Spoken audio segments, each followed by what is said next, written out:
नमस्कार, माझं नाव चेतना. माझ्या यूट्यूब चॅनलवर तुमच्या सर्वांचं खूप मनापासून स्वागत आहे. तर आज आपण विपश्यना मेडिटेशन कोर्स या विषयावर बोलणार आहोत की काय असतं विपश्यना, तिथे काय केलं जातं, तिथे कसं राहावं लागतं, कसं अप्लाय केलं जातं, आपल्याला काय शिस्त आणि नियम पाळावे लागतात या विषयावर आपण आज बोलूयात.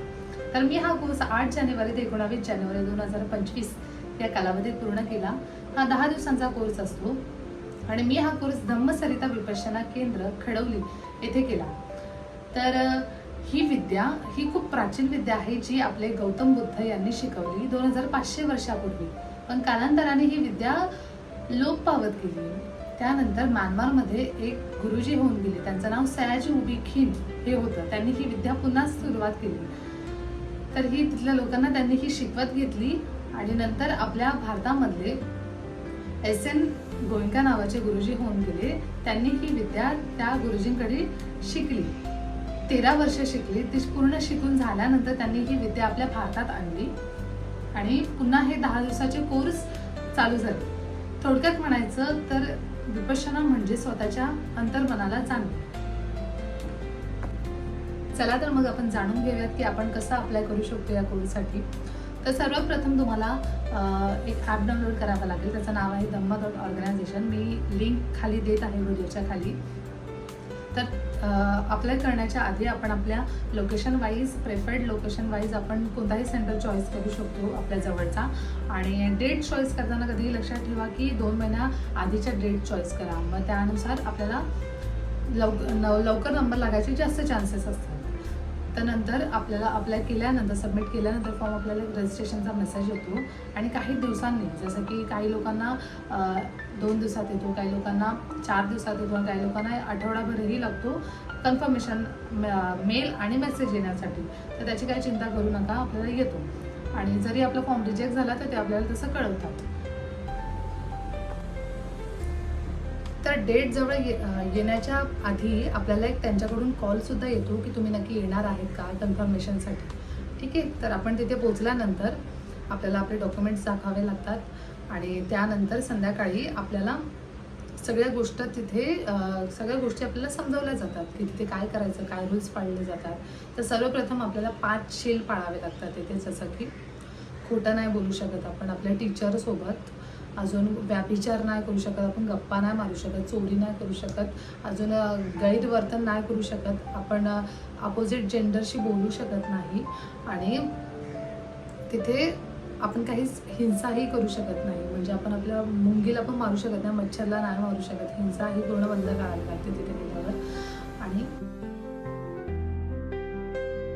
आपली कामं स्वतः करावी लागतात. जसं की आपल्याला एक रूम्स अलॉट केल्या जातात. तिथे स्वतःचा झाडू मारणे, स्वतःचे कपडे धुण्यासाठी आपल्याला लॉन्ड्री सर्व्हिसही अवेलेबल असते तिथे. अजून वेळेत प्रत्येक ठिकाणी जाणं, आपल्याला बेल वाजवली जाते. त्यांचा वेळापत्रक तर खूपच कडक असतो, जो मी तुम्हाला आता दाखवेलच. मी फोटो काढलेला आहे, तो तुम्ही बघू शकता की कसा असतो. 4 वाजता उठावं लागतं आणि रात्री 9:30ला आपल्याला झोपावं लागतं. आपण दिवसभरातून 10 तास मेडिटेशन करतो. सगळं तिथे वेळेनुसार चालतं, थोडाही मागे पुढे काही होत नाही. आणि अजून जेवणाविषयी बोलाल तर आपल्याला सकाळी नाश्ता मिळतो, त्यानंतर आपल्याला दुपारचं जेवण मिळतं आणि त्यानंतर डायरेक्ट संध्याकाळी 5 वाजता आपल्याला थोडासा हलका फुलका नाश्ता मिळतो आणि तो फक्त न्यू स्टुडंटसाठीच असतो. ओल्ड स्टुडंटसाठी फक्त लिंबू पाणी असतो. म्हणजे खूप जास्त फास्टिंग होते ओल्ड स्टुडंटची. तर हा कोर्स असा आहे की जिथे आपण एकटेच जातो. आपण आपल्यासोबत फक्त आपले कपडेच नेऊ शकतो, बाकी कोणतीच गोष्टी नेऊ शकत नाही. जसं की मोबाईल फोन आपला ते जप्त करतात. आपले जेही डिव्हाइस असतील, डिजिटल डिव्हाइस, ते सगळे जप्त होतात, कारण की आपलं डिस्ट्रॅक्शन व्हावं नाही म्हणून. आणि अजून आपण बुक वगैरे नेऊ शकत नाही, कोणतीच मूर्ती देवाची आपण नेऊ शकत नाही तिथे, असं काहीच नाही. फक्त कपडे नेऊ शकतो आणि आपण स्वतः तिथे जायचं असतं, बस. दुसरं काहीच आपण नेऊ शकत नाही. आणि दुसरी गोष्ट बोलायची तर तिथलं नेचर इतकं सुंदर नेचर असतं. तर आपल्याला कसली आठवण पण येत नाही की आपल्याकडे मोबाईल असला पाहिजे, नाही आठवण येत. आणि अजून तिथे सेविका असतात आपल्याला हेल्प करण्यासाठी. आपल्याला काय अडचण असेल तर आपण त्यांना कळवू शकतो की आम्हाला हा प्रॉब्लेम होतो. आणि सेविका खूप वॉचफुल असतात, ते असं डिस्ट्रॅक्शन होऊन देत नाही. म्हणजे आपण एकमेकांशी बोलतो याची ती दक्षता घेतात, नाही बोलायला सांगतात. ते आपण सेविकांशी आणि आपले जे टीचर असतात त्यांच्याशी फक्त गरजेपुरतंच बोलू शकतो आणि जे कामाचे तेच बोलू शकतो. कारण हा कोर्सच असा आहे की ज्यामध्ये शांत राहणं खूप जास्त गरजेचं आहे, तरच आपल्याला त्या मेडिटेशनचा फायदा होऊ शकतो. आणि अजून हे सगळं 10 दिवस चालतं. सुरुवातीला तर आनापाना नावाचा मेडिटेशन चालतो, सुरुवातीचे 3 दिवस, ज्यावर आपल्याला आपल्या श्वासावर लक्ष केंद्रित करावं लागतं की कसं आपण श्वास घेतला पाहिजे, आपण कुठे लक्ष दिलं पाहिजे. आपलं 3 दिवस खूप मन भटकतं, पण गुरुजी आपल्याला गाईड करत असतात, त्यांच्या रेकॉर्डिंगनुसार सगळं गाईड करतात की कसं केलं पाहिजे, कुठे लक्ष दिलं पाहिजे. हे सगळं 3 दिवस झाल्यानंतर 4थ्या दिवसापासून विपश्यना ही टेक्निक शिकवायला सुरुवात होते, जी 7 दिवस आपल्याला शिकवली जाते. सगळं वेळेनुसार तिथे होतं, खूप स्ट्रिक्ट होतं आणि ते एकदम त्यांनी सांगितले तशा प्रॉपर वेने केलं ना तरच आपल्याला त्याचा लाभ होऊ शकतो असं मी बोलेन. आणि मी तो लाभ घेतला आणि मला खूपच छान वाटलं. आणि खूप असं बॉडी पेन वगैरे होतं, पण आपल्याला जास्त बॉडी पेन होत असेल तर आपण आपल्या टीचरला सांगू शकतो की आपल्याला काही त्रास असेल तर आपण त्यांना सांगू शकतो, तर ते आपल्याला एक आराम खुर्ची प्रोव्हाइड करतात. मी तुम्हाला दाखवते की हॉलची सिस्टम कशी असते, म्हणजे की त्यामध्ये चांगल्या चेअर असतात ज्यावर आपण बसून व्यवस्थित करू शकतो.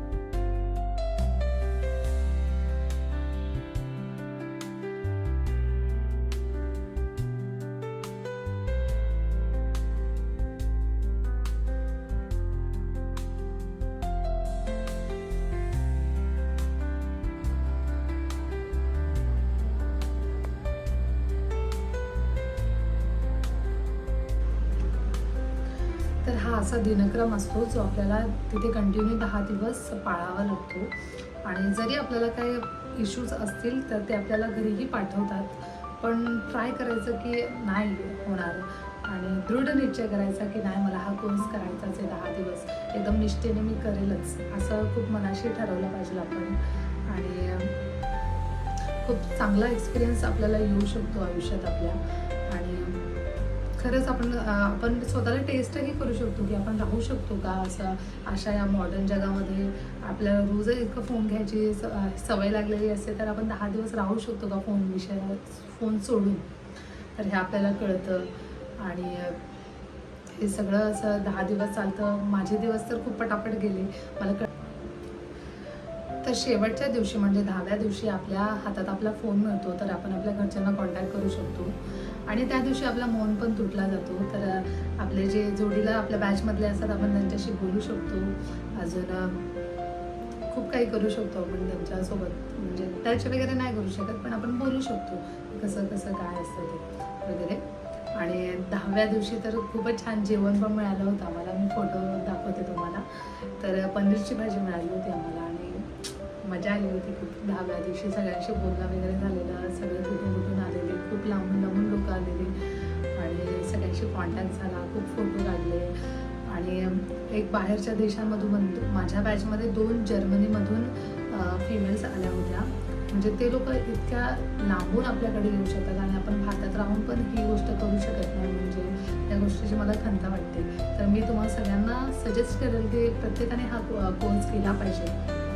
थोडासा ब्रेक आपण आपल्या मॉडर्न आणि धावपळीच्या जीवनातून थोडासा वेळ काढून आपण तिथे गेलं पाहिजे, 10 दिवसाची सुट्टी काढून. आणि खरंच खूप छान एक्सपिरियन्स तुम्हालाही येऊ शकतो, मला आला.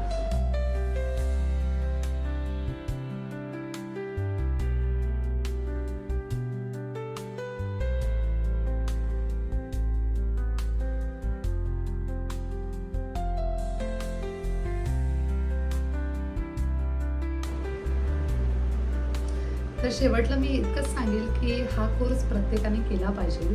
प्रत्येकाने एकदा तरी आयुष्यात त्याच्या हा इतका सुंदर अनुभव घेतला पाहिजे आणि समजलं पाहिजे की खरंच मेडिटेशन करून आपल्या दैनंदिन जीवनात किती बदल येऊ शकतो, असा रुटीन फॉलो करून आपलं किती बदलू शकतो आपली मेंटॅलिटी आणि आपल्याला मेंटल पीस किती मिळू शकतं हे आपल्याला नक्कीच कळेल यातून. आणि मी सजेस्ट करेल की प्रत्येकाने करावा. आणि इथपर्यंत येऊन ऐकण्यासाठी खूप खूप मनापासून तुमचे आभार आहेत. थँक्यू.